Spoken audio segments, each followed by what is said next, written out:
Your ass is grass. Right. Do you understand? And if I'm you done with this shit. So Tell me who be your looking out for parents those are. cops. All right, I will. Get out of our I'll be neighborhood. looking You're at those supposed to be cops. sheltered in place. Go ahead, put me on social media. You're a little pup. Seriously?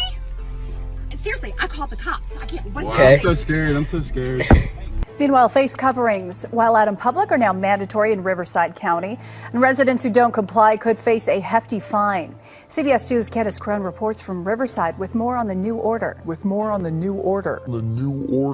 county is really stepping up its efforts to slow the spread of the coronavirus by fining people who leave their home without wearing a mask. And the fine for violating the order is $1,000 per day per violation.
Can you repeat what you just said, please?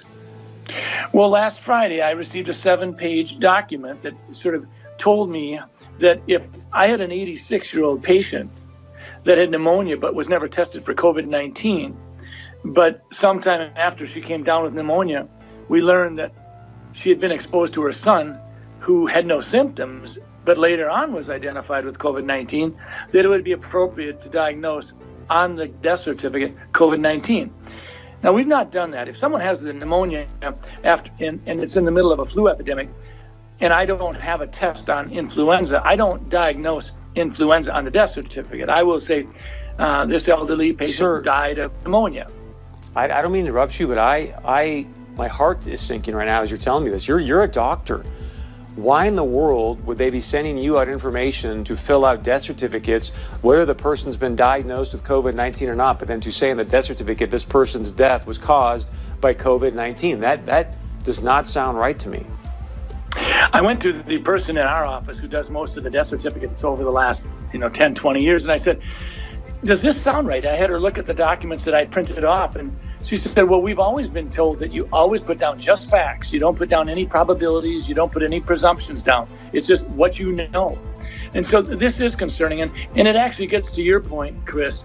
When we start talking about the data that goes into the modeling, we have to ask ourselves a question. Are we being forthright? Are we sharing with the public?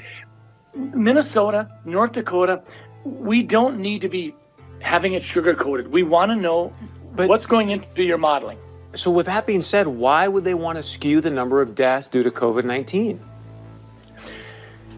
Well, fear is a great way to control people. And fear is a great way to control people. And fear is a great way to control people. And I worry about that. I worry that sometimes we're so darn interested in just jazzing up the fear factor.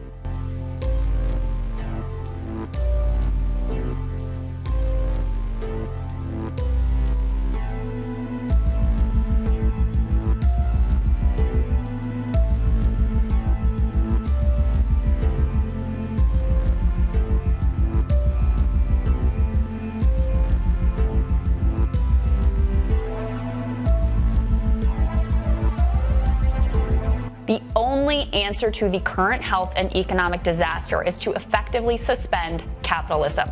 Stop pretending like we're still living in free market, Wall Street rules America. We're not. And the best way to deal with this is to explicitly suspend those rules of capitalism and all the BS mythology that comes with it. Suspend all debt collection, foreclosures, evictions, credit report hits, all of it. The fairy tale about how we can pay it back if only we're good little boys and girls, that has been completely demolished. The healthcare system and other critical industries should be nationalized. We can't wait around hoping the free market will get its act together on gowns and masks and ventilators and other absolutely essential supplies. Hospitals are going to go bankrupt if the government doesn't effectively take them over. It's not even temporary socialism we need, but basically temporary communism. Citizens supported by the government. Major sections of the economy planned by the government. Because 30% unemployment isn't something you bootstrap and free market your way through. It's something that our nation can only survive without mass chaos and unrest by truly embracing collectivism from the bottom to the top. You know, I have good news for you, Margaret, because there is a solution using available technology today to fix the economic part of this problem. The solution is universal testing. What you want is every single person to get tested every day, and then they would wear a badge like they would after they voted or something like that to show that they've been tested.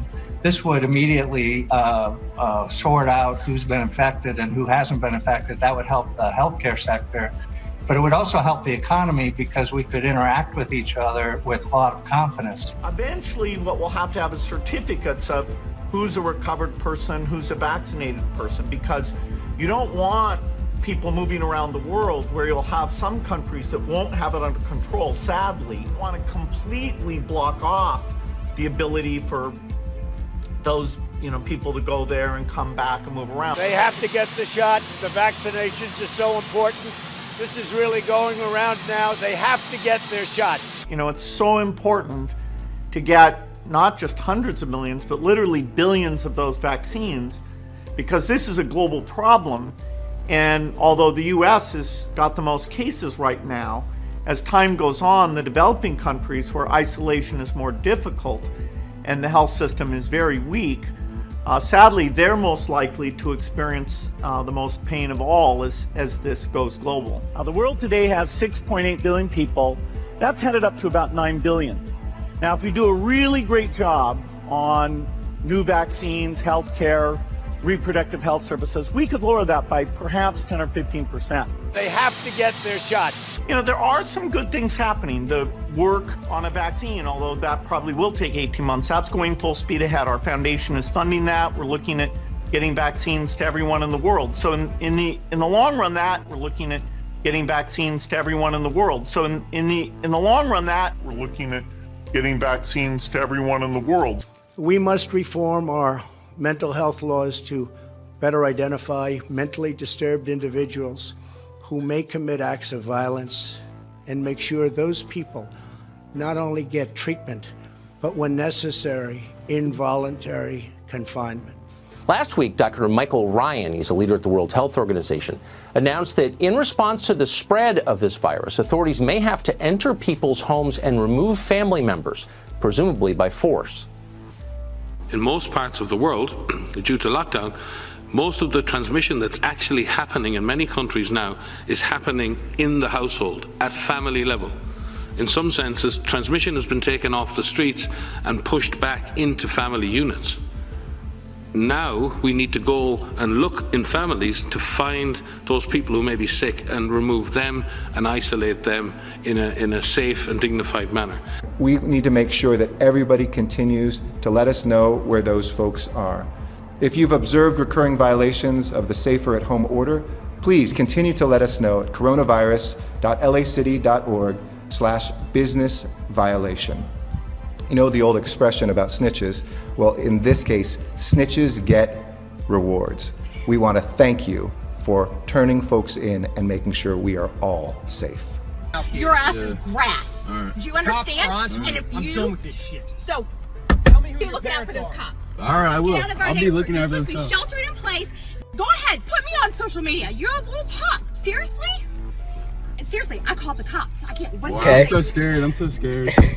Some 911 centers have seen a spike in calls from people reporting others for violating executive orders and guidelines on social distancing. But as 9 and 10's Bill Freilich reports, not every call is an emergency. He continues our team coronavirus coverage. 911 centers are busy taking calls, but not for the usual reasons. That even happens with small groups. Take this report of a crew working on a lawn for the second day in a row. It turned out to be a brother and sister working in the yard. What does opening up look like? Which activities like schools, have such benefit and can be done in a way that the risk of transmission is very low? Yeah. And which activities like mass gatherings may be, in a certain sense, more optional. And so until you're widely vaccinated, those may not come back at all. With nice weather and some good surf, many people left their house today to go to the beach. Here's what Sandy Beach Park looked like earlier this afternoon. Now, beach parks across the state remain closed, and while you can conduct ocean activities in the ocean and work out on a beach if you'd like, things like sunbathing can get you in trouble. And as Nikki Schenfeld finds out, some police officers aren't giving out warnings anymore. Some people are still confused about what is and what is not allowed at the beach. People are still coming out to enjoy it, and those that are having to pay a hefty price. More and more people are now getting cited for hanging out at the beach. On Maui, officers issuing citations to people laying out at Napili Bay. MPD also sharing this photo of officers getting ready to let beachgoers know they have to go. Police statewide said they spent the last week warning people of the new rules. Once your feet touch the sand, you must be exercising, walking or running, or walking towards the ocean for an ocean activity like surfing. What's not allowed is sunbathing, setting up a towel, chair, or umbrella, reading a book, or sitting on the beach. But this was Lanikai today, and some residents say they are fed up. It's being ignored over here. All of us are staying, the most we do is walk or swim or canoe paddle or fish, and they're not doing the 6 feet separation. I think they're being very selfish, and they're putting all of our lives at stake. KPD tells me they issued 3 citations on Friday to people who were sunbathing and hanging out at the beach. Fines for violating the stay-at-home order are up to $5,000 or 1 year in jail. Anyone cited for violating the stay-at-home order will also have to appear in court and explain to a judge their reasoning for being out during an emergency proclamation. California is granting early release to 3,500 inmates in an effort to reduce crowding. Fines for violating the stay-at-home order are up to $5,000 or 1 year in jail. California is granting early release to 3,500 inmates in an effort to reduce crowding. Fines for violating the stay-at-home order are up to $5,000 or 1 year in jail. Despite a safer at-home order, this live-stream video of a Tampa, Florida church service has ignited outrage, showing a crowded sanctuary. The church saying they should be considered an essential service. People have gone totally crazy. As the president said, he wants to get everybody back worshiping God come Easter Sunday. That needs to happen. President Trump has now changed that timeline, and that pastor now arrested for failing to follow the stay-at-home order in his county. His reckless disregard for human life put hundreds of people in his congregation at risk, and thousands of residents who may interact with them this week in danger.